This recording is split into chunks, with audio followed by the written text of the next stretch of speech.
watching from the Longwood Medical area in a room that is live streaming the event, and also folks who are watching from their home or offices.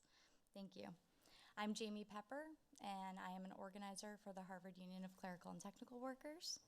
I'm honored to welcome you to this community learning opportunity hosted by HUCTW. I'll just say a few words to get things started and introduce the panelists, and then I'll let them take it away. So over the past couple decades, improvement in technology have made it increasingly accessible to work from remote locations. In more recent years, we've seen a flurry of new tools, innovative practices, and interesting and encouraging research results linking telework to both productivity and employee engagement.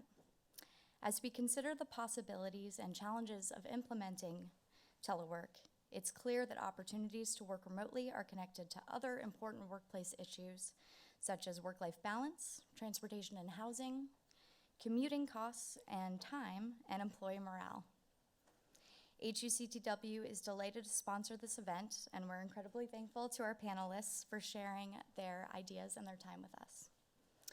We've offered some note cards to you as you walked in, so you can jot down any questions you may have for our Q&A session, which will be held after the panelists give their presentations. I'll introduce the panelists and hand this over to them. Our first panelist is John Van Reenen, Professor of Applied Economics at the MIT Sloan School of Management and in the Department of Economics. From 2003 to 2016, he was Professor of Economics at the London School of Economics and the Director for the Center of Economic Performance, Europe's leading applied economics research center. He has served as a Senior Policy Advisor to the UK Secretary of State for Health and many international organizations. Published widely on the economics of innovation, labor market, and productivity, his recent research examines the relationship between work-life balance, management practices, and productivity. Jackie Nowicki is Director of K-12 Education Policy at the United States Government Accountability Office. She was a key player in leading the GAO through designing and implementing a large-scale expansion of telework programs for employees. Resulting benefits included cost savings, improved performance, and employee engagement. She has found practical techniques to address challenges, including ways to sustain workplace connections and collaborations for teleworkers. And lastly, Pamela Needham is a technical specialist systems administrator at the Harvard Medical School IT department.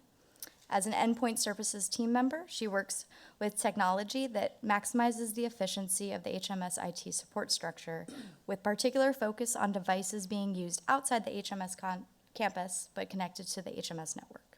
Pam can help us understand some types of technology that's being used in parts of the university. With that, I'll turn it over to the panelists, who will each deliver a brief presentation, and then we'll conclude the event with a Q&A session. Thank you, John. Okay. Well, thank you very much for coming to hear me, and thanks for the invitation to be here. Two anecdotes to begin the talk with, one from Yahoo and one from JetBlue. So as many of you might know, the CEO of Yahoo a couple of years ago, Marissa Mayer, banned people from working from home. People used to work from home, and then she said, no, we're not going to work from home anymore. And the idea of her doing this was she thought they weren't working from home, they were shirking from home. So the Yahoo change was, a very controversial change because it was a move away from any working from home. By contrast, JetBlue have done the opposite. So they've actually been encouraging more and more people to work from home, and working from home is a very big part of what they think is both good for the workers and also good for the bottom line and profitability as well. So these are two anecdotes, and of course the question is, what can we learn from this? Can we do things which are a bit more systematic to understand working from home? So I kind of see working from home or teleworking as one of many kind of pro-work-life balance policies which have come to the fore in recent years. Other things would also include flexible working and part-time working and childcare support and so on. Why have these debates come much more to the fore? Well, number one is we spend most of our time, a large amount of our time at work. So what happens to us at work as people, as citizens, is extremely, extremely important. Secondly, I guess there's an obvious gender issue. Now women are more and more part of the workforce, and because women have historically and currently do more work, production work at home, looking after kids and family work, this has also become a big issue about how that can be managed more easily. And finally, and this is often, I'm an economist, by the way, in case you haven't noticed, but economists think as countries become richer, as developed countries have become a lot richer over the last 50 years, we would have expected, as societies become richer, not just to earn higher wages, but also to work less hours, and also to have a better time when we're at work. So we would think we would take some of the benefits from economic growth in terms of more pleasant work experiences as well as shorter hours. Now, interestingly, that doesn't seem to have been the case, at least in recent years. It does, people have the impression that, in fact, the workplace has got a tougher place to work. And interestingly, the US actually stands out here because the US has a very long hours.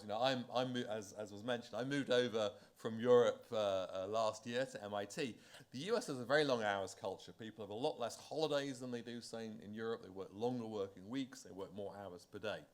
And if you look at, say, GDP, national income per worker, the US also stands out amongst rich countries as having very high GDP per worker. However, the US does not have higher GDP per hour worked. Now, productivity for economists is not amounts of output per person. It's kind of amounts of output per hour worked. And in fact, if you look at the amount of output per hour worked, the US is actually very similar to France and Germany. And a lot of the riches that we think of the US is actually due to the fact that the US workers are just working much longer hours. And unlike many other countries with long hours cultures like Japan, in Japan, hours worked have been going down a lot over the last 30 years, whereas since the early 80s in the US, they haven't been going down. If anything, they've been going up. So the US really stands out here as well. There's an issue to be discussed. So, my work I've looked a lot of work on management, on technology, on work-life balance. Most recently, I was involved with the White House task force in 2014, which was led by Michelle Obama, where we worked on a new firm surveys, building on some of my earlier work with the sense of American progress. We surveyed about 500 firms in the US, in the UK, France, and Germany. And from that survey, we found results which are kind of consistent with what the general literature has found. Number one, as I mentioned, US firms generally scored worse on a lot of dimensions of work-life balance. Firms which had more pro-work-life balance practices, like the ability to work from home, were associated with both higher worker well-being, people were happier. Management practices in general were better in terms of how employees were engaged and how the workforce was monitored and promoted and paid. And performance was better. So here's one example, only graph. Well, I'm going to show you a couple of graphs. I'll show you this one graph. If you correlate across firms the kind of work-life balance practices adopted, like working from home, the performance of the firms tends to be better. It's kind of a positive relationship. This is for revenue, but you see this for profits for a number of other measures. So this kind of raises the question, well, if it's so good, why aren't all firms kind of doing it? And economists have typically been very skeptical about this. So just because you can show there's an association that on average firms with more working from home or better work-life balance policies are more successful doesn't mean that better work-life balance policies cause that success. Maybe it's that firms who are more profitable can afford to indulge their workers with better work-life balance policies. Maybe it's there's many other things that we can't measure between firms, such as the quality of the management or the quality of the workforce in terms of their skills and human capital. So, that's been the reason that everybody's economists and other people have been rather skeptical about whether you can say, these policies are necessarily going to be good. But there is one study, and I'll talk a bit about this recently, which has actually done, I think, the best studies of work-life balance. And this is by a former student and colleague of mine, Nick Bloom, from Stanford University. So they actually did a clinical trial. So what is a clinical trial? Randomized controlled trial. They worked with a large travel company called Ctrip, which is the biggest Chinese travel agency listed on the US NASDAQ. And they actually had a program where they offered a group of workers the opportunity to work from home, and then they randomized about 100 workers, 150 workers into the treatment group who could work from home, and compared them to about another 150 workers who weren't allowed to work from home. So this is exactly what you do when you test a new drug. So you give some patients, the real treatment, other patients you don't give the treatment, everybody has to volunteer, and then you compare what happens. Was the drug successful or not? And this is the analog of doing this in social science. So just to give you some idea, this is the Shanghai headquarters of C-TRIP. It's China's largest travel agency. They employ about 16,000 workers. If you look inside this, it looks very much like a typical US office. These are people answering the phones. There's people booking up holidays, making inquiries, raising issues. So very much like a kind of a typical US office. So the guy who's the CEO of C-TRIP, which is the person in the middle, James Liang, we got to know him when I was also at Stanford in 2008. He's now a billionaire. He founded C-TRIP. He's an interesting guy. He decided to go and do a PhD at Stanford after he'd made all this money, and that's how we got to know him. And we were talking to him about, well, how could we kind of figure out whether these type of policies worked? And he said, well, I'm interested in this. Let's see if we can run an experiment. So this is what we did. People applied to this. We randomized by the day of birth. So people who applied to this. So in order to get on the program, you had to have been working at C-TRIP for 6 months. You had to have a room in your house with a good broadband connection. So everybody who applied for that, we just randomly selected people to work from home. So they worked at home from 4 days, and 1 day a week they had to be in the office. This is the kind of group of the kind of people who were working from home. So what happened? Very interesting things. First of all, there was an enormous improvement in their performance. So this line is just showing 35 weeks after the start of the experiment, the performance of the people in the treatment group compared to the control group. And the overall performance, the productivity increased by about 13%. So this was, they were more efficient at taking more calls. They ended up taking less breaks. They spent less time not at work. This was all monitored. So there's this is all, as we mentioned, technology is very good. You can monitor how quickly people are responding to calls. They had customer satisfaction and feedback. That didn't deteriorate. So there was a big improvement of performance of people who are working from home compared to people who weren't. Secondly, there was a huge improvement in quit rates. So one of the big problems in many companies is people leave, and it's very expensive to get new people in to fill their place. What happened in the experiment? This is the people who are working from home. This is the people who are in the office. This is their quit rates. People from home are much less likely to quit the job than people who were in the office. For obvious reasons, it's nicer to work from home, or people like to work from home more, and they were much less likely to give up working for the company. So there was a 50% fall of quit rates. So people both were less likely to leave, and they were more productive when they were on the job. So for both of these reasons, plus a third reason, in fact, if you haven't got to give people a seat, you don't need such a big space, so you save on rent money as well. So for all those reasons, it turned out that C-TRIP increased profits by something like $2,000, slipping into my Englishism, $2,000 per employee, which is a huge improvement in the profitability, and C-TRIP consequently rolled this out over the entire company after this experiment. So given this kind of evidence, you might say, well, why aren't firms, back to this question, why aren't firms adopting work-life balance? Well, the economic reason that you'd often give is that the financial costs outweigh the possible benefits.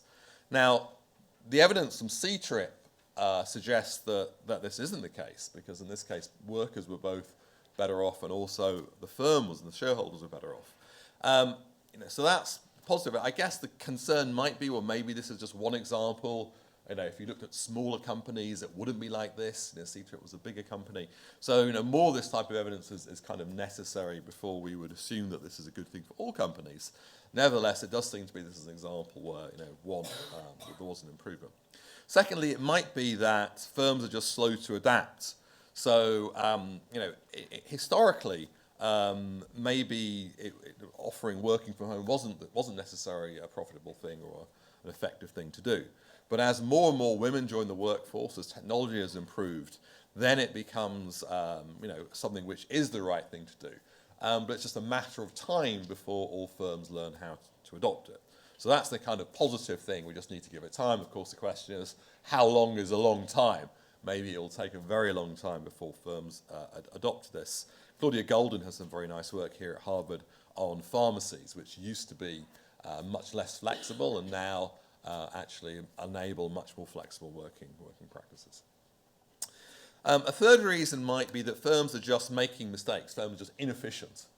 So, as an economist, of course, we don't like to assume this, but in fact, there's a lot of evidence that there are a lot of inefficient firms out there. So, my work on management practices and many other people's work has shown that productivity differences are enormous between firms, even in narrowly defined industries, which does suggest that there is a lot of inefficiency. And I think the question really, from a policy point of view, is if you mandated allowing working from home, the problem is that maybe it could force firms to be more efficient, but maybe it may actually force some of these firms out of business. So that's a kind of risk.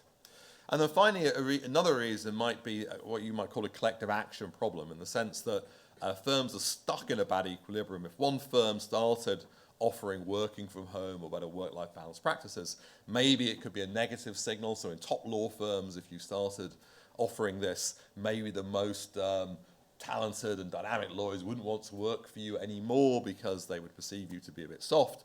Maybe you could argue the opposite. Maybe you could actually attract some of the great talent you're missing out on. So Deloitte's as a consultancy, which has argued for that. So finally, and I guess we'll talk about this more in the Q&A, is what should we do about it in terms of policy? So one kind of policy is, competition in the product market does tend to weed out inefficient firms. So if it is a bad thing not to offer work-life balance, then actually some tougher competition, good antitrust policy, could actually improve things. Tighter labour markets, so low unemployment is a good thing, because it means that firms will have to fight more for talent, and that will also benefit offering better work-life balance. What about government mandates on work-life balance? So it could have benefits if it's about shifting to a new equilibrium, speeding up diffusion, shocking firms into better productivity. On the other hand, we have to be careful, because it could be for some firms that mandating this could be harmful. And as I mentioned, it might actually mean some firms, this is a regulatory burden to firms, some of them may actually go out of business or downsize because of this. So that's the kind of challenge to kind of weigh up.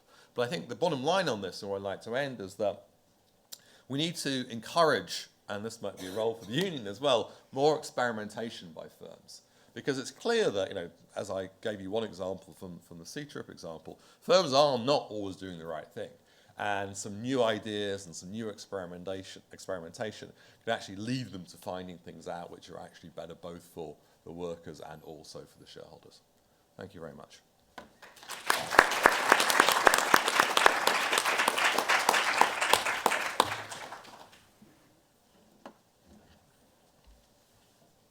Good afternoon.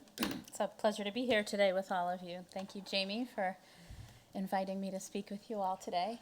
I do not have slides. I'm going to kind of just speak from the old-fashioned, slide deck over here.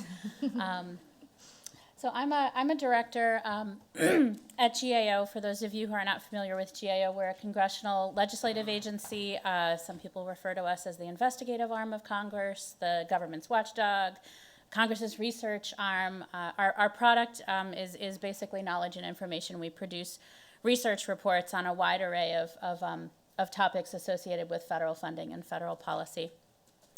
GAO has about 3,300 employees across the country. We're fairly obviously headquartered in Washington, D.C., but we do have about 11 field offices all over the country. About 2/3 of our employees work in D.C., and about 1/3 are around the country here. I'm actually based in our Boston office, just a couple of miles from here. And I say this because telework at GAO, because we are essentially a virtual or remote organization anyway, and that we are not all co-located in one place, nor are our project teams co-located in one place. We think about telework in that context of GAO already being sort of a mobile or remote environment when you consider mobile or remote being remote from DC or headquarters where most of our managers and staff are. Even for me, even though I'm a senior manager in the agency, there's probably about 100 senior executives, give or take, at GAO. I think the last time I counted, maybe only not more than 20. I don't even think 20 of us are in the field. So it is an extremely DC-centric organization for obvious reasons when you think about national policy making and our interactions with Congress and Hill staff. But telework has been available in some form and to some degree at GAO for quite a long time. Most people used it, you know, kind of episodically here and there if a pipe burst and a plumber was coming, that sort of thing. The big impetus for us to really think about changing the way that we did telework and the amount of telework that we did was in around 2010, 2011. You might remember we were the government was in a particularly difficult situation at the time. We were looking to a pretty significant level of cuts to our appropriation. We're an organization that's about 80% salary, so cuts to our appropriation generally translates to cuts to people, which we do not like to do. So we started to think a little more creatively about how we might be able to avoid some of those really painful choices. And the agency decided that it was time to take a leap and really expand the way that we think about telework. So what we did was we started in our field offices. We picked our two most expensive field locations, which were Boston and San Francisco at the time. And we invited people to think about teleworking more frequently. We permitted people to telework up to 4 days a week at home. We started out with an incredibly expanded telework program. When we first started this, folks in those two offices were permitted to work up to 78 hours a pay period out of 80 at home. We have since rolled that back a little bit. I think we're now our maximum is 64, but that's still 4 days a week at home available to folks. We went through a negotiating process with our employee union. As you all know, negotiations take quite a long time. They are in-depth processes and lots of give and take back and forth. But we eventually emerged with a policy, as I described, quite expansive. A number of people took us up on our offer to telework. We wound up, just in those two field offices, if I'm remembering correctly, we saved, I think, $1.5 million in rent. We were able to reduce our footprint in those two field offices by, I believe, about 50% in Boston and 40% in San Francisco. Might be the other way around. But significant amounts of lease space that we were able to give back and shrink our footprint in the field. It was a very successful program. Since 2012, or that time, it's now been rolled out throughout our 11 field offices. And skipping ahead just a bit, we are starting to now roll it out in our DC office this summer. It has been a long time coming for our folks in DC, who, in that respect, were rather jealous of the flexibilities that the folks in the field had. But we did see quite a benefit and very little actual negative impact. Now, their perception is different from reality in some cases. But just to sort of give you some numbers, we are required to report annually to Congress on how we are using the flexibilities provided in the Federal Telework Act. And in 2015, we had about 87% of GAO employees who were teleworking at least some extent. 65% of employees were teleworking at least 1 day or more per pay period. The participation rate for teleworkers, not surprisingly, has increased every year, so the number of people agency-wide teleworking to some degree keeps going up. About 1/3 of our employees throughout the agency telework at least 3 days a pay period. So you get a pretty significant amount of our employees are using telework to one degree or another. I think some of the things that have been most challenging working for GAO. And we do measure, every year we take surveys, we measure our performance. We want to make sure some of the things that John was talking about, that we're not losing productivity, that the quality of our work is not declining. So we measure that in a number of different ways, number of different survey methodological tools and instruments.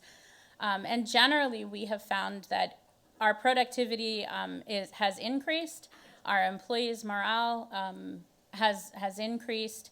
There's been no measurable, declination in terms of work quality or anything like that. So any of those real serious negative effects that would make organizations, I think, really put the brakes on a program like this, we have not seen that. Where we have seen some of our challenges, and not surprisingly, although interestingly, the unhappiest, if you will, people about telework are those who do not do much of it. There are about 12%, I think, of people at GAO who do, maybe 13%, who do know telework at all, who self-reported not teleworking at all.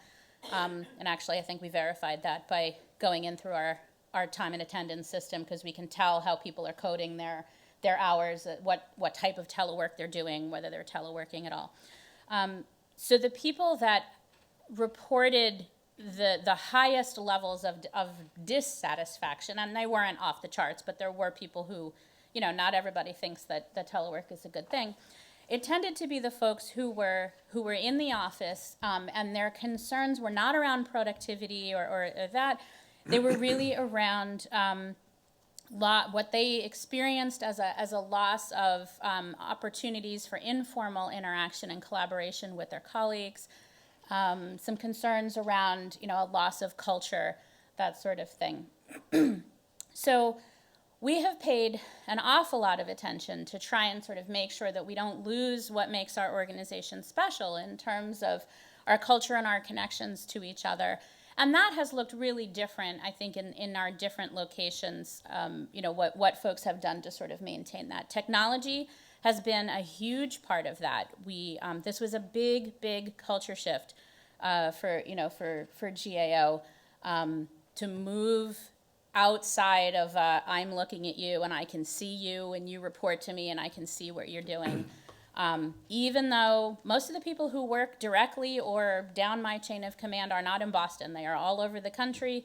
So even though people are in theory used to not seeing the people face to face that they work with, I don't know, there was something that just felt different knowing that they were sitting in a physical office location, I guess. But we have used technology in different ways. We adopted WebEx, sort of the webcams kind of things. That's where GAO is generally never the leading edge of anything in terms of technology. So what is new to us is generally not new out there in the field, but in the adoption of telework, I would say we really have been pushing the envelope in terms of the amount that we do and how we do it. So technology has been a really big part for us in terms of keeping people connected. One of the examples I like to use is one of my job teams, maybe 5 years ago, we were on a site visit together out in California, and this team was made up of employees from our Boston, DC, and San Francisco offices who had never met in person before. But we interacted frequently on WebEx. Most of our meetings were, you could see people's faces all the time. And at the end of the site visit, we were dropping somebody off at the airport, and she said, "It was so great to finally meet you in person." And we all stopped for a second because we actually forgot that none of us had ever met in person before. And we talked about that in a team meeting, and we realized it was because of the webcams and because we were connected in a visual way, and we had worked really hard to maintain, to get to know each other and maintain those, those connections with people. And so what does that look like practically speaking? I mean, I telework 4 days a week, so I am an extended teleworker, and I manage teleworkers, and I manage people who never telework. And I can tell you that in terms of performance and, how do we do that, it is all about expectation setting. Work is, we like to say at GAO that work is what you do, not where you do it. When people ask me where I work, I don't say 10 Causeway Street. I say I work at GAO. I'm sure if people ask you where you work, you would not reply with your physical building location. So we manage by expectations. I mean, how do I know that my teleworkers are working and doing what they're supposed to be doing? The same way I know how my non-teleworkers are working. Have they done what they're supposed to do? Have they done it on time? Have they done it at a level of quality that's acceptable for, their level of training and time in the organization and all that stuff? If we have people who are not performing, and in my personal experience, it's incredibly rare, that is a performance management problem. That is not a telework problem. I would bet you dollars to donuts that the person who is not working at home is also the person who is not working when they're sitting in your office. But again, all of that is performance management. It's setting expectations. It's making sure that people are clear about what they're supposed to be doing. Do you have a way to assess their performance? It's all the good management tools and the good sort of collaboration and working tools that hopefully we all have become adept at working through. GAO has done, put some sort of not controls, but programs in place to sort of help people understand how to telework better. One of the things that came back in our feedback survey recently was that we needed to do a better job learning to coach and mentor and develop people in a virtual environment. And remember, with GAO's field office structure, it doesn't matter to me whether I'm sitting in my house in New Hampshire and somebody who's working for me is sitting in their office in San Francisco, or whether they're at home or I'm, sort of on travel in my DC office. If you're not sitting face-to-face looking at somebody, you have to find a different way to make a connection. So GAO rolled out a series of virtual training programs, how to do these things that have been traditionally done in a more face-to-face environment, how to do them virtually. What does it mean to sort of mind the room and mind people on the phone or people who are not here virtually? I mean, practical tips like that. I mean, basic ones. Don't leave the questions from the people on the phone to the last 3 minutes, because they're what's sitting between you and lunch often, right? No one's going to ask a question if you wait. So some of it is just being thoughtful about the way you include people who are not sitting right next to you. And there are lots of different things that we can talk about during the Q&A about that. So we really, the way that we've thought about sort of maintaining informal interactions, we could talk more about that as well. That's been very sort of specific to individual office cultures.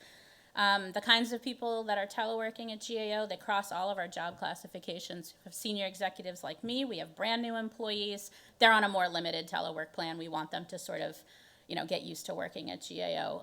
Our admin and support staff,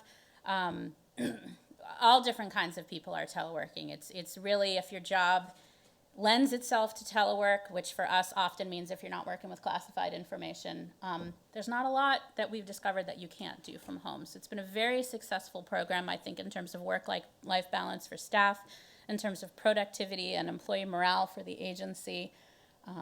It's not without its challenges, but I would say they're not insurmountable. So, thank you.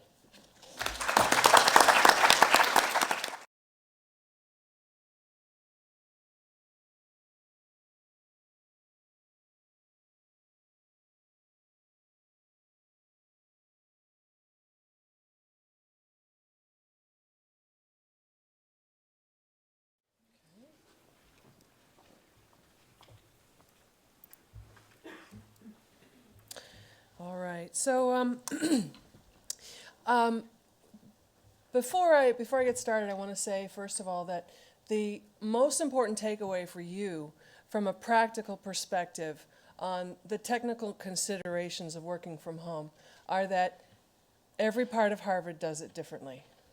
So I may tell you how we do it at HMS, but that's not going to be how it's done at the business school or the law school or any other part of Harvard. So I'm going to give you some broad brushstroke ideas, but when it gets down to the nitty-gritty details, you're really going to need to work with the IT people who support you wherever you happen to work. Okay? So that's my sort of initial disclaimer about all this. So from a technical perspective, the question of, how do I work from home? Well, from my answer is it really depends on what you want to do. If you just have one Excel spreadsheet that you work on all day long, it'd probably be pretty easy for you to get a hold of that spreadsheet and work on it all day long at home. If you want to be involved with meeting people, the WebEx, all different kinds of online meetings, then there are more considerations around the hardware that you've got on your computer at home.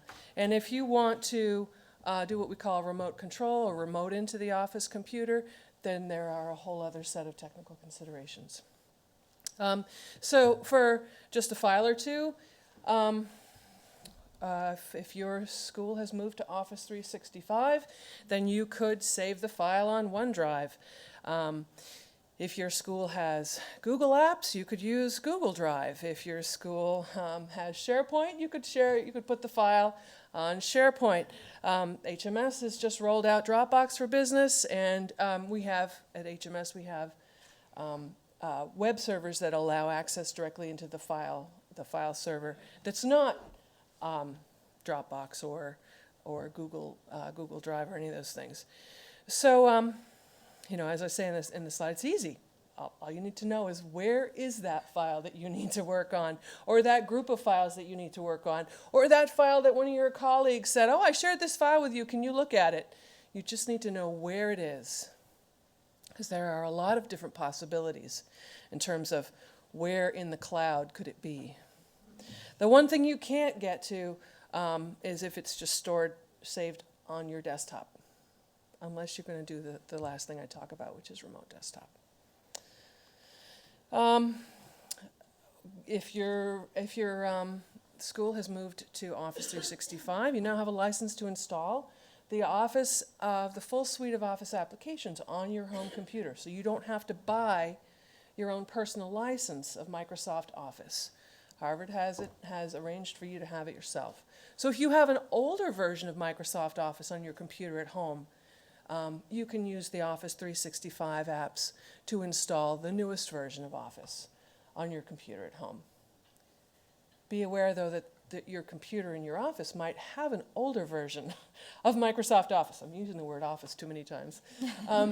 So think about what you've got on your computer at home, because versions of applications matter, especially when it comes to spreadsheets and things like that, depending on the file type. So these are questions that you can bring to your local IT support person if you're unsure about this. Also, with respect to applications that you'll need to have on your home computer, a lot of telework involves using a web browser to meet with people and whatnot. If you have only one web browser installed on your computer, the one that came with the operating system, so if you're using a Mac and all you have is Safari, or if you're using a Windows computer and all you have is Internet Explorer, you're at a slight disadvantage. So I would encourage you all to install Firefox and Chrome, both of them, on your home computer, so you have a fallback in case one of the browsers that you rely on predominantly stops working somehow. You've got something else to use instead. With respect to online meetings, there's a lot of variety. The people you could be meeting with could be using WebEx, or they could be using Skype, or they could be using Jabber, or something else. There's a lot of variety across Harvard. Even within one school, there may be a lot of variety within the different tools that are being used by the people at that school. So with that in mind, you want to be sure that you've got the hardware you need for the type of meeting that you're doing. Not all meetings require a camera, but more and more so they are. You definitely will need to have speakers and microphone. Most current modern laptops have all of those things built in. But if you have an older desktop at home, for example, it may not have a microphone built in, it may not have camera built in. So these are the extra pieces of equipment you'd need to buy. Be very careful about multiple microphones, because this can cause really serious feedback whenever you try to participate and speak to the meeting from home. People may get headset earphones with a built-in microphone and not realize they have to turn off the microphone that's built into the laptop. Okay, so these are the kinds of things to think about. And to avoid these kinds of problems, it's really important to try it out ahead of time, before the crucial meeting, before whether it's just generally test out the equipment when you first start to use it with a friend or family member or coworker, or if there's a specific meeting that comes up, use the link before the meeting starts, half hour before the meeting starts. The meeting won't have convened yet, but you should still test to check to make sure that you can actually log in, that you've got the credentials that are needed, to check that that the browser has got the most current plug-in for that particular meeting. It feels like every time I connect to a meeting, there's a newer Cisco, there's a newer WebEx, there's a newer, and you have to download it and install it and do all of that. You don't want to be doing that if it's time to start the meeting. So give yourself some extra time and prepare ahead of time. So this is the part that we get in the IT department anyway. We get the most sort of questions on. It's the most what I would consider technically sophisticated, but it gives you the most comfort in terms of you have access to all. I'm talking about remote desktop control, remoting into your office computer. It allows you to not have to install all of the applications that you use at work on your home computer. Office applications, Word, PowerPoint, Excel Access, those things you've already got them for free. But some programs that you use on your computer at work are not free, they're more expensive. The Adobe Creative Suite, for example, some of them are pretty expensive to buy a license.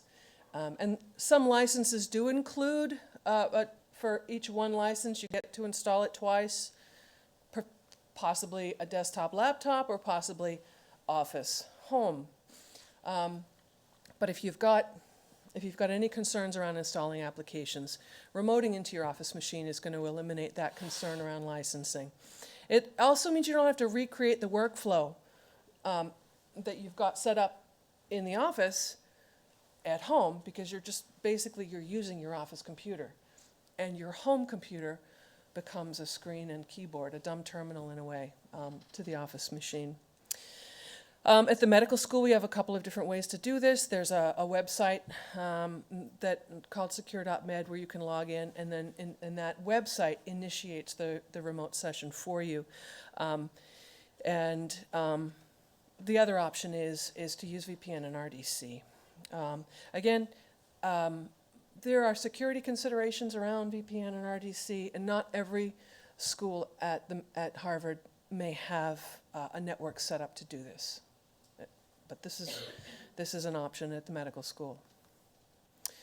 So this is what the screen capture looks like for logging into secure.med. You need to have VPN access, and you need to have set up the terminal session beforehand, using information from your office computer. This is for Windows PCs only. You can't use this particular option if your office computer is a Mac. So there's a lot of things involved with this. This is the more sophisticated, I don't know if sophisticated is the right word, but more complicated, more preparation ahead of time, more likely interaction required between you and your IT support people to get this working smoothly. And each school is going to use, going to do it differently. At the med school, we use Junos Pulse. We used to use Network Connect. That's changed at the med school. At FAS, it's the Cisco Anywhere, and it's going to vary a lot across the university. The two different for Mac OS. Where's the pointer? Yeah, this is the icon you're going to see for the application if you're using remote desktop control from a Mac. If your computer at home is a Mac, this is the icon that you would see for the application, the remote desktop control, if your home computer is a Windows machine. This is the VPN for Junos Pulse. This is the VPN for AnyConnect. So there's a lot of possibilities here. For the people that I was supporting at the med school, we would set it up and you could try it out. And if you liked it, great. If you didn't like it, that's the end of it. If you set it up and you get it going and you feel like this is a really good thing, it's going to really work for you, there are then some secondary steps that you might take to make your ongoing experience of remote control more positive, and that would mean making sure that the office computer IP address doesn't change.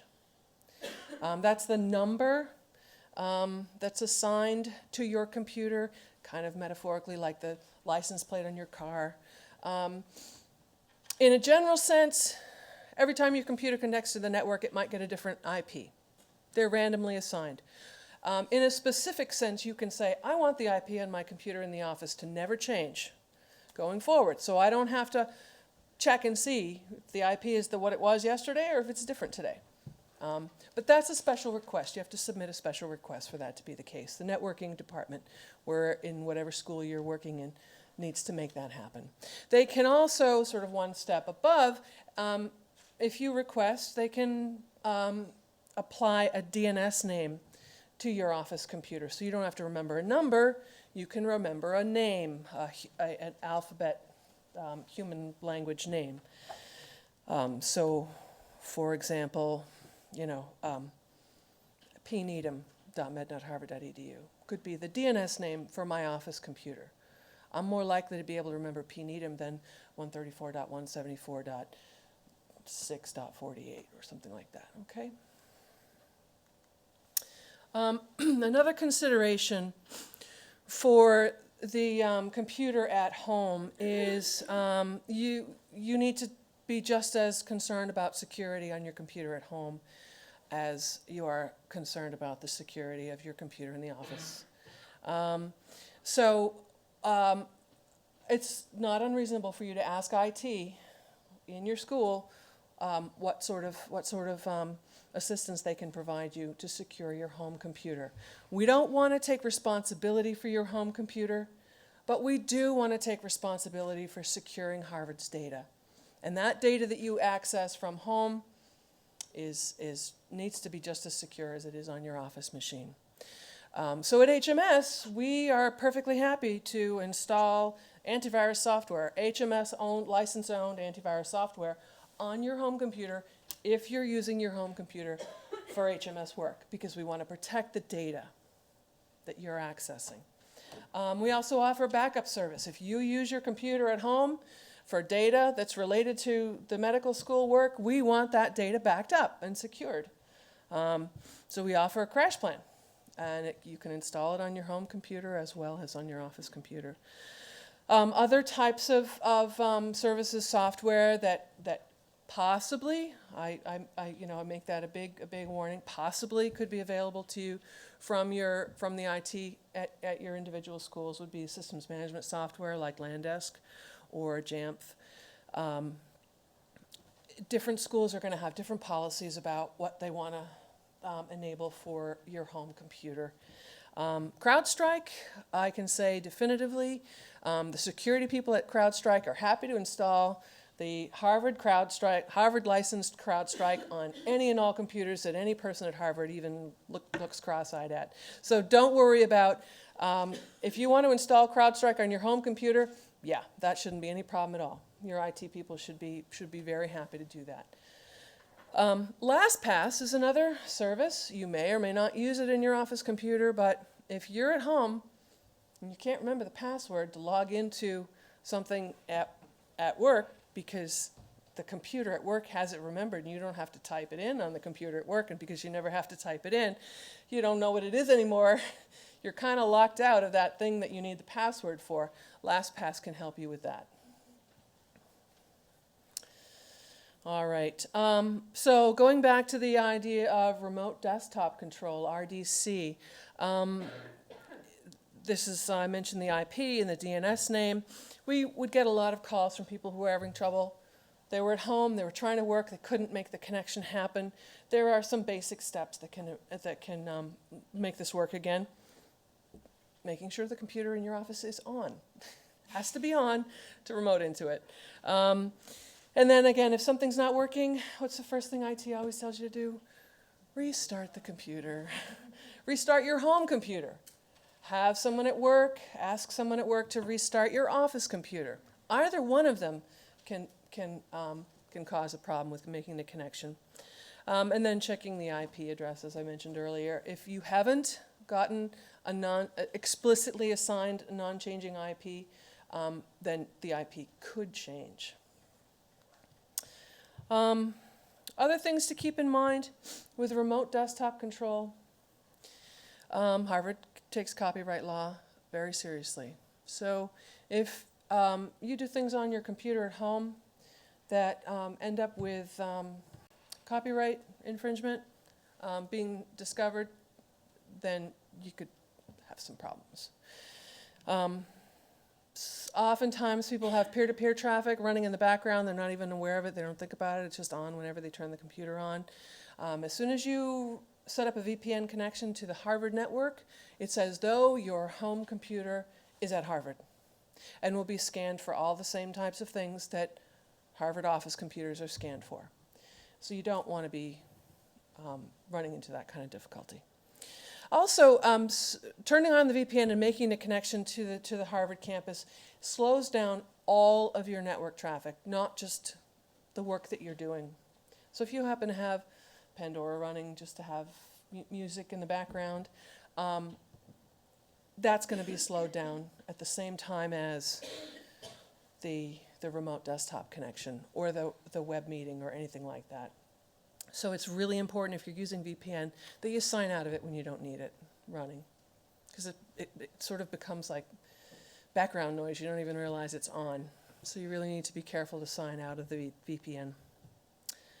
So that's my portion.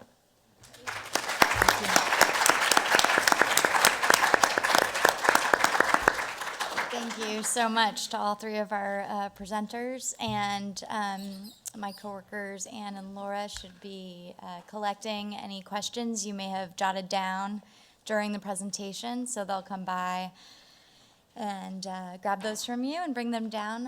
While we're waiting for the questions, are there any additional thoughts from our speakers before we get to the Q&A portion? Anything you wanted to add on? Okay. I mean, one comment on Jackie's presentation. I was very interested in the people who object to working from home. You mentioned that there was some pushback from people who weren't working from home because I guess they were saying it made the kind of life not as good. The work life was not as nice. And I think that is the kind of issue. One of the things from this C-Trip experiment I mentioned was that it was interesting because at first, people applied and they were put on the program, and then they had to stay on the program. Okay. So once you had committed to being on the working from home, you couldn't say I want to go back to working to work. So for the duration of 6 months, you had to do that. Then when they did the rollout, of course, people had the option. Some people selected, who were working at home, so I prefer to stay in the office, and some people in the office then went to work from home. And that actually caused a much bigger increase of productivity because, people could then, people learned Sure. whether they prefer to want to work at home or actually they quite like working in the office more because they got more of that camaraderie. So I think that, as in reality, once, you're given the option, people kind of suck it and see, and different people select into doing different types, and that also helps. And our program is flexible like that. You can opt in. You can increase the amount of telework that you're doing. You could say, I tried it and it's not for me. It really is at the employee's option, as long as you just need to stay within the parameters of the program. And I think it is more likely for people who start out not teleworking to start doing some level of telework. But we do have some people who have I believe, who have reduced their telework that they started out with. But it's much more common, as far as I know, that, for folks to go the other way. But it is not for everyone. Not everybody's living situation is set up for telework. We have it seems to be a lot of our staff on the West Coast, actually.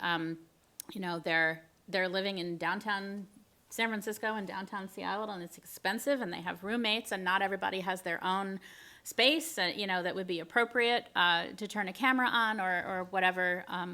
So it's not everybody has the right setup for that, and so they choose not to do it, and that is fine. We don't require telework of anyone.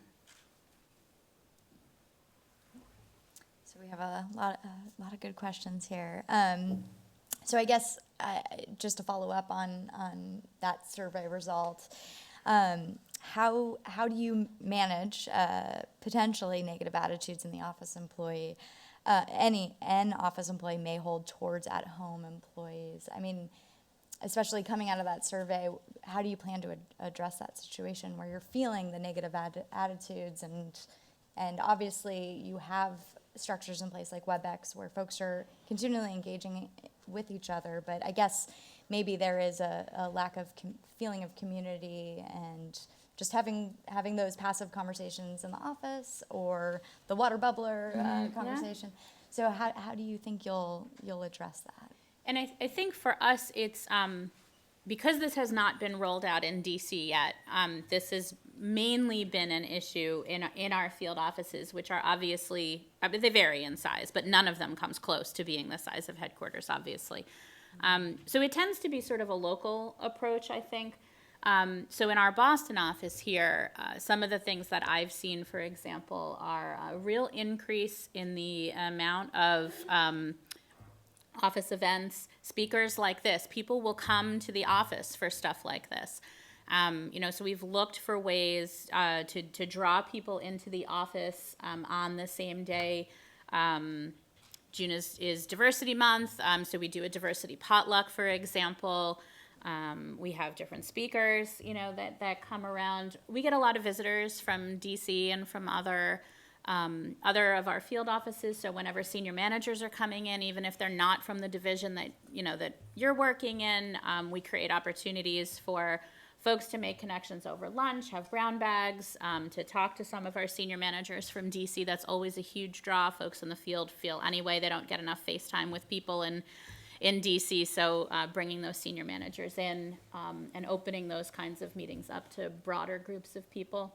We've also had smaller groups of employees, so what I sort of fondly refer to as Boston West. We have some folks that live out not quite as far as Worcester, but out that way. A number of them live 5, 10, 15 minutes from each other, and they get together for lunch once or twice a week at a place that's pretty close to where they live. So they have found ways, in different ways, to make connections, both outside of the office and by creating events to bring people back in.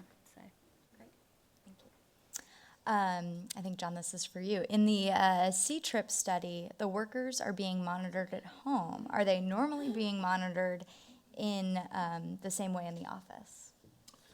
Yeah, it's a great question. So C-TRIP has very sophisticated ways of monitoring what workers do. So, in the office and at home, they both had systems to see how long the workers were on the phone.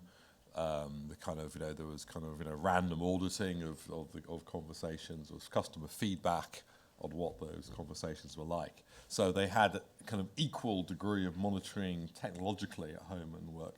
Of course, at work, there's an additional layer of monitoring as well, because you have, the managers are there and your co-workers are there. So, there's a kind of set of monitoring things in the office which are not there at home. Mm-hmm.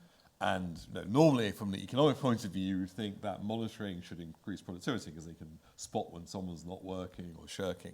So the interesting thing is that, if there was some of that reduction of monitoring, it didn't seem, on average at least, to have increased shirking. So, people were self-monitoring more at home, or that monitoring actually didn't make that much difference in the office.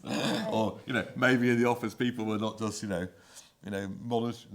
but they were also getting distracted by other things happening in the office as well, more so than they would be at home. But, at least in terms of the experiment, the degree of technological monitoring was the same at home and in the office, but the degree of kind of personal monitoring was lower at home than it was in the office. That's interesting. this is kind of in the same vein. I'm a manager with 3 staff members. I like the idea of flex schedules with a telework option, but how can I best handle accountability?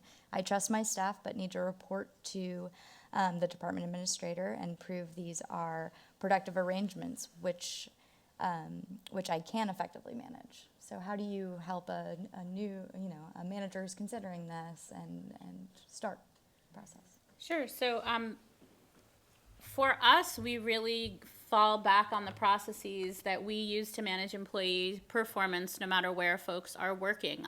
So at GAO, at the beginning of every fiscal year or at the beginning of every project, we set we are required to set expectations with every staff member, which sort of lay out what they're going to do. Essentially, we're producing research reports, right? So all of our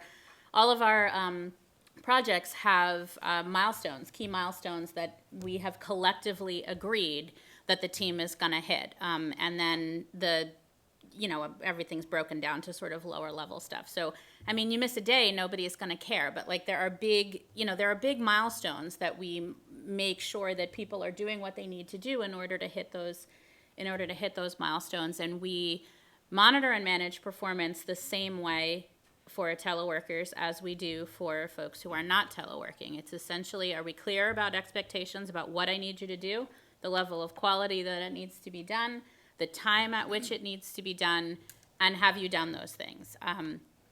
So there's nothing special that we do about, to manage teleworkers. It really goes back to sort of however your performance management system is set up. Many of our folks have one-on-one meetings, but that's not a telework thing. That's all the assistant directors who work for me meet with their teams at least once a week. They meet one-on-one with their employees to check in and make sure that things are going well. What are you struggling with? Are you having any trouble getting this section of the draft through general counsel?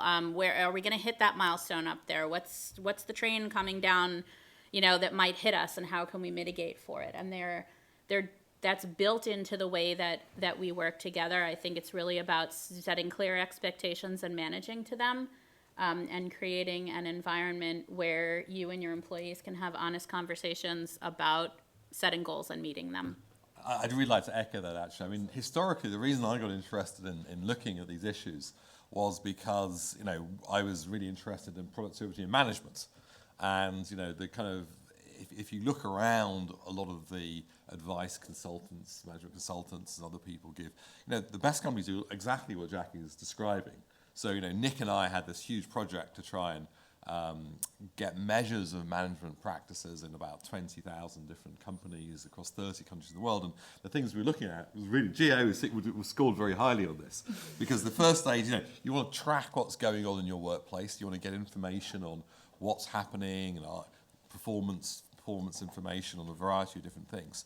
And then you want to put that in goals and targets, and those have to be a mixture of short-term and long-term. They have to, be stretching, not too easy or not too hard, a mixture of financial and non-financial. And then you have to build those goals into your people management system, how you set expectations and incentives in terms of people's promotion chances, how you deal with underperformance, how you think about rewards and remuneration. And those kind of those 3 elements are very kind of core, I think, across almost any organization people work in. And in terms of working from home, it's just like, you came up with a great expression. I think it was like, if someone's underperforming when working from home, they're probably also underperforming when they're working at work. I think that's absolutely right. And I think that, the set of standard kind of core performance measures that you use are equally applicable to people working from home as from working from work. And I think that's the general message coming out of a lot of the research on this area. Appropriate for PPR time, huh? I guess, here's a good one. They're all good. Can any panelists share examples of managers who were initially skeptical of telework and how they have experienced it? Does anybody have? I think that describes a fair number of managers at GAO. I can't speak for them all, but I could tell you my personal situation. I've been at GAO close to 20 years. About 10 of those, I was in our DC office, and I moved to the Boston area. I actually live in New Hampshire in 2008 when my husband, who is an engineer, took a new job. Right around the time the economy was crashing, so that was just spectacular. But when I was in DC, my boss at the time, was obviously very used to seeing me. She walked past my office all the time. We had an excellent rapport and relationship, and we did a lot of that informal, communication. She was not a huge fan of telework, to be honest with you, for anyone. I mean, if you needed it in an emergency situation, it was fine. But people sort of didn't ask because they knew that she really didn't care for it, and you sort of got that disapproving kind of feeling that nobody likes to have. And we started noticing that for folks who were in the field in her chain of command, she didn't mind when people were teleworking, and we realized it's because she doesn't see them anyway. She's not used to not being able to pop into their office. When I moved to Boston, I became sort of her poster child for literally the only thing different between you being okay now with me teleworking and not okay is that you're not going to be able to physically see me anyhow. This was before we even had webcams. And it took a real, I think, personal example for her, someone who she knew, had all kinds of trust in and knew was a high performer. She had no concerns about, was I actually going to be working or shirking, as John has said. And I think that really helped her realize this is really about her discomfort of not being able to look at someone in the face. Now, she did call me way more than she, used to. So I used to joke with one of my colleagues in DC that, she took kind of the in-person interactions during the day, and I was sort of on call, if you will, for things that happened more outside of the normal workday. But it really did take, I think, a personal interaction like that. And the other example that I would use is when people transfer from DC to a field office for whatever reason, that is another thing that sort of reminds people, I don't have to be physically looking at you to know that you're working, to trust you, or to have a, sort of be in a relationship with you. And we constantly remind people, how do you relate to the people? How do you manage the performance of people that are in Seattle, that are in Chicago, that are in Dallas, wherever they are? And I find that if we keep pulling people back to the fact that they actually are already working with remote workers, it helps. It's going to be a big culture change when this rolls out in DC, more so than the field, because there are more people and because those are the folks that are, you have more people who you're going to have that issue of, I can't physically see you. But, I think those of us who have been doing this for 5 years assure our colleagues in DC, you will get through this. We promise. We're all still here. We've figured out how to make this work. So, but it's a change, and it's change is hard, and it's not comfortable. So. Everybody's got the experience. I mean, the C trip, although the James Liang, who I mentioned, was positive about it, most of the managers below him were actually quite antagonistic towards it. So he needed to do a lot of pushing in order to convince his kind of supervisors and other managers this was a good thing. They all thought he was a bit crazy. He'd come back from some US university with these nuts ideas. It's going to ruin the company. And I think one message is that you need to get buy-in from the top. So in order to get these things through, you really need to have people senior in the organization wanting to do them, because if they're not bought into it, then it's very difficult to get the whole thing going. Often you get this thing, working from home, in inverted commas, that senior managers use, and we all know that means they're skeptical. And then on a personal note, when I was doing my previous job at the London School of Economics, I had about 100 people I had to manage who were below me. And, we brought in more working from home. And, I have to say that I was very nervous when this started happening. So my center manager, who was the kind of person who did basically most of the work, he started working from home a couple of days a week. And at first, it was pretty nerve-wracking. And the thing I was worried about is like, we have a crisis, we have to deal with it quickly. You need to get that person, and you can't find them. And, that's the thing which makes people very nervous. But it actually, in a way, and this is, I think, a general message going back to the last point, it made me kind of change the way I worked. So I got a lot more structured in the way I worked and tried to reduce the times that, you have to deal with the unexpected things coming in and having to have much more planned meetings and planned times that you dealt with things. Actually reduce the number of crises, which is actually a good thing for the organization. And so much of it is about communication. So for me, it is seamless. If you were to call my my work number now, it will ring in my house. So and unless I turn my camera on, you have no way of knowing where I am. In fact, it'll ring here if I set it up to do that. Mm-hmm. So my work number follows me. I have email on my phone, and I communicate, very clearly with the people that I work with. My boss knows I'm here today. She knows how to find me, and she knows between, whatever time I left my house this morning until whatever time I get home, that the fastest way for her to get me if it's an emergency, she knows to call my cell phone. And it's really, you need to be as seamless as possible, I think, in making sure that your phone number, follows you around. Be real clear about where you are. Be very clear about when you're working and when you're not working. Mm-hmm. I mean, if I come to your office and you're not there, I can see that you're at your desk eating your lunch and you're sitting with someone, and I'll walk away and not bother you. But somehow there's something about our brains that don't afford that same sort of generosity of spirit when people are not in front of us. If they don't answer the phone, clearly it's because they're out running 5 miles or, whatever. It's not because they went to the restroom or they're eating lunch or, whatever normal, or they're on the phone having a meeting with someone besides you. Like all the things that are normal that you assume people, are doing in their day-to-day. Some of that is just sort of a bit of a mental model shift in your head when you're thinking about people who are not sitting next to you. I think we probably have time for one more interesting question.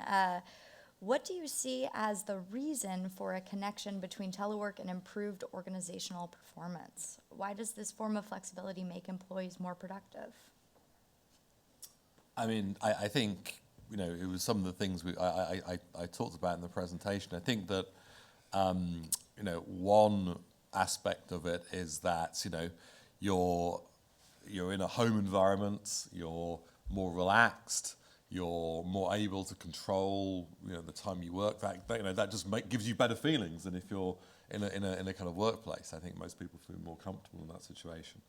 I think the second thing is that we underestimate the stress of just getting to and from work. So particularly in cities like Shanghai, if you've ever been to Shanghai, you know that the roads are totally clogged. It's not as bad as Beijing, but there's a lot of pollution. The stress of getting to and from work, especially if you've got kids, picking them up from school, all the rest. It's incredibly stressful. You take away a huge amount of that stress when you work from home, and I think that feels good for the person. And the third thing, you mentioned this as well, is there's just especially in an expensive city like Boston or San Francisco or London or Shanghai, rent and space is incredibly expensive. And effectively, if you're working from home, you're stripping out a huge amount of that cost base from your organisation. So, all those things, happy workers mean they're, generally work better, and also they're less likely to quit the company. You save a lot of money that way. So I think those are all mechanisms through which help improve organisational performance. Time. I get my time back. I mean, even when I was in DC, my commute was pretty typical for folks that worked in my house, 35, 40 minutes or so. Now my commute, for reasons, that are odd, is far. I mean, I live 90 miles from Boston, so that's not typical. But when before GAO had an expanded policy, don't get me wrong, it was quite generous even before we went to this incredibly flexible model. But I was in the office 3 days a week one week and 2 days a week the next week. And, I would, on my dime, because Boston is my duty station, no one's going to pay me to stay in a hotel for Boston. I was staying, it takes a toll. It takes a toll. But time, and I have time to, to go to my kids' activities, and just time that I would have spent commuting, I get back. And who wants to drive on 90 or 93 or, sit on the T when it breaks down or whatever, today it's pouring rain. It's an awful, awful weather day. There are so many times that I wake up and it's not that I'm dreading to go to work. It's that I'm dreading to get to work because it's snowing again, you know, or it's June and it's still raining and, you know, whatever it is. So it's just the time and flexibility, yeah. Yeah, this is just my impression. I don't have data like you have collected data to back this up, but whenever I work with someone to get their technology set up, and they're always so appreciative, and I say, you know, I'm happy to do this for you, but I'm really sad I'm doing this for you, because it's my impression. A lot of the people that I know who work from home work more hours than they would if they were in the office. They start work earlier than they would sitting down at the desk in the office, and they work longer than they would. They stop work later in the day than if they were turning off the computer in the office and heading home on their commute. So the idea that the enterprise is getting less work from people because they're staying at home and shirking work, I think is a real Orwellian sort of myth. I think that in reality, working from home, people do spend a lot more time working. And that would line up with the data that you talked about, Americans spending more time working. I think working from home is just going to increase those numbers. Yeah, Fortunately or unfortunately. I would fully agree with that. I mean, if you start working from home more or more regularly, I would really encourage you to think about what kind of strategies you're going to use to wall off your work from your personal and home time. It really can bleed quite significantly into the rest of your day and your evening, unless you are careful about that. And just, you know, whatever is right for you, find ways to be deliberate about the choices that you're making. You know, I mean, for one thing I do when I'm not working, I shut the notifications off on my phone. For very particular people, and there's maybe 4 of them, the 2 people at the top of my agency, my boss and my colleague that I manage education work with. Those are the only 4 people whose emails will make noise at me outside of, outside of working hours. Everyone else can kind of wait. Or if I'm going to check in on that, I'm doing it on my terms and on my time. But that is something that, you know, no one in your organization is going to say, now be careful, Susie, that you're protecting your own time here. You need to do that for yourself. Mm-hmm. Hear, hear. Actually, I had one boss who told me that. He said, you really should work less hard. But I think I agree with what you were saying. But I think that we are now in a world where the kind of division that used to be between work and home is extremely porous.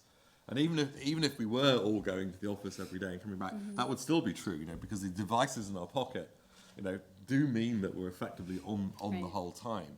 It's that cuts both ways, of course, because it means you can be at the office and enjoy a little bit of home consumption as well with the hamsters on the YouTube videos and things like that.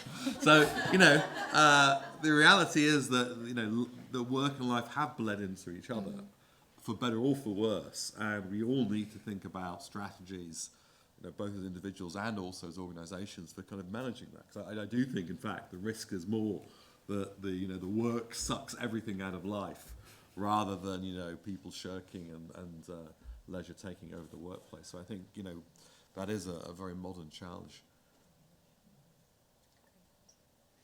Well, I just want to thank all 3 of our panelists again, John Van Reenen, Jackie Nowicki, and Pamela Needham, for all this amazing information and wonderful examples of working from home and the benefits and the challenges. And I thank you all for coming. Thanks for taking the time to be here. And we look forward to seeing you again soon.